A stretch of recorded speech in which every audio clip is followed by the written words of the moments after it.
One of the things that I have been hit with an overwhelming sense of is hakaras hatov, the idea of thanking people for being involved, thanking the people in this room, thanking people for sticking around as long as they have, thanking people for being engaged, thanking people for allowing themselves to be vulnerable and honest. More importantly, of course, to thank the people who I work with, to thank the Maybergs, and specifically Minette.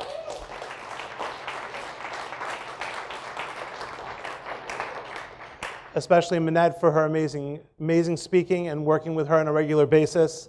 And to thank Arnie for her kind words that she said before, and to thank her as a thought partner in a lot of ways and how we do things.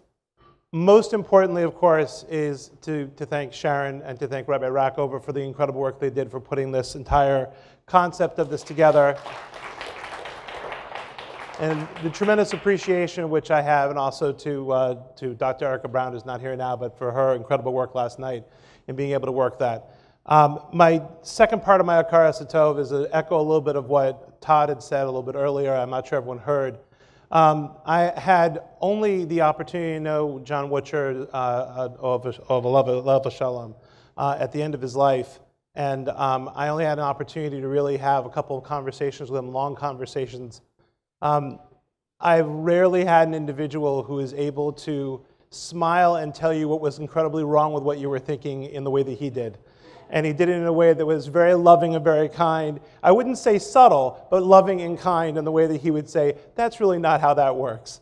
So I tremendously recall and remember him and hopefully express the level of courage that he did in moving everything forward.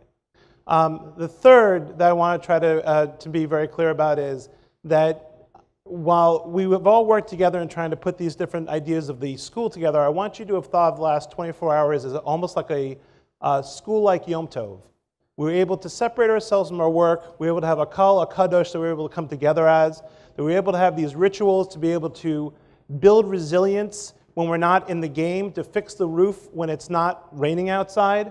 The same way that when it comes to the holiday of Sukkot, that we have this idea of building hakaras hatov and gratitude to God and deep belief, and that when it comes to Pesach, building great love for God. And we do that in sections and holidays every year as a way of being able to build in ourselves when it's difficult to do, not when it's easy to do. When we're sitting here thinking about innovation, this is easy. But when we're in the hard situations outside of this, we need to reach back into this resilient moment and be able to pull it forward and use it for those particular innovative times we need to be. And I want to end on the following note.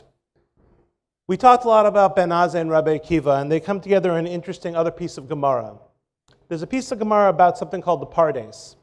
The Pardes in and of itself is a very mystical concept. The Pardes, used in various times in the Gemara, is about an orchard that grows naturally, but is adopted by a person to be part of their land.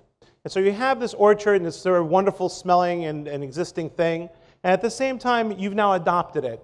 And it says that there are 4 people who entered the orchard. 4 people entered the Pardes. The first one that entered the Pardes was Ben Azai. And when he entered the Pardes, he passed away, he perished. When Ben Zoma entered the Pardes, he left insane. When Elisha ben Avuya entered the Pardes, he left having lost his faith. And when Rabbi Akiva entered the Pardes, he left unscathed. It's a very interesting piece of Gemara. There are a lot of ways you could explain it. Over years of being in education, it has touched me as the following. The Pardes is a place that people get to when you only have the transcendent to be able to push you forward.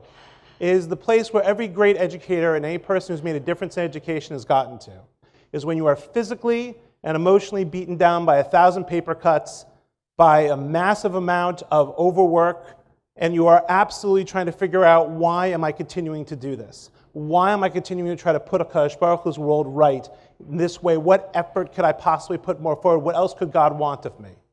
And Ben Azai, with a very close relationship with Hashem, left. His soul decided no longer wanted to be in the game. And Ben Zoma, when it says he went insane, it actually describes it.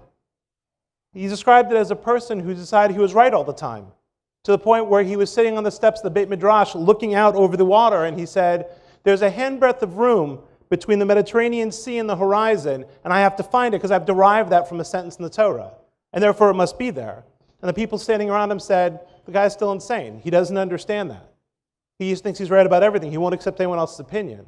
And Elisha ben Avuya turned into an incredible narcissist. By narcissist, I mean that he wants to win every single one of the interactions with other people. It doesn't matter what the truth is. That's the loss of faith, the loss of emes of HaKadosh Baruch Hu, complete loss of it. Because he wants to win every argument, even though he might not be right about it, but he wants to win anyway. And that's what Elisha ben Avuya is about. Now, Rabbi Akiva, he looked at each of the three of those, the relationship with God, the relationship with the Jewish people through halacha, and the relationship with self, that narcissism is when it's an extreme, and he had a balance of those three. And the balance of those three, he was able to come out unscathed. And what I say to you guys is, we have all been through a pardes of some kind in our life. And the reason you came out unscathed was because you managed to find the balance to be able to continue moving that forward. And I beg of you to take the courage we talked about this morning and be able to put it forward towards making Judaism and Jewish education into something that is going to be stronger and moving forward with each of you that is doing it. I thank you so much for your investment in this time, and I thank you so much for listening to my words.